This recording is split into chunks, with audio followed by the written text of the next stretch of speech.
Here the 10th class important mathematics problems 2 marks supplementary.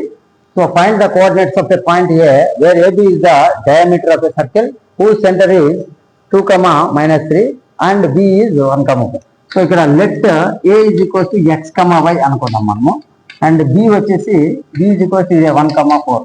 ఈ రెండింటి యొక్క మిడ్ పాయింట్ కనుక్కోవడమే సెంటర్ అవుతుంది అనమాట.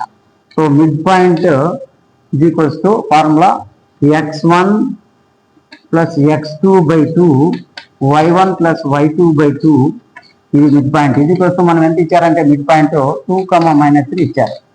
ఇచ్చేస్తే x1 అంటే ఇది x1 y1 ఇది x2 y2. x1 అంటే x ప్లస్ x2 అంటే 1 by 2.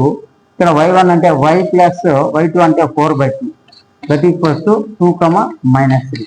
అప్పుడు ఏమవుతుందంటే x plus 1 by 2 is equals to 2. ఈ ఫస్ట్ కోఆర్డినేట్ ఈక్వల్ చేసుకోవాలి.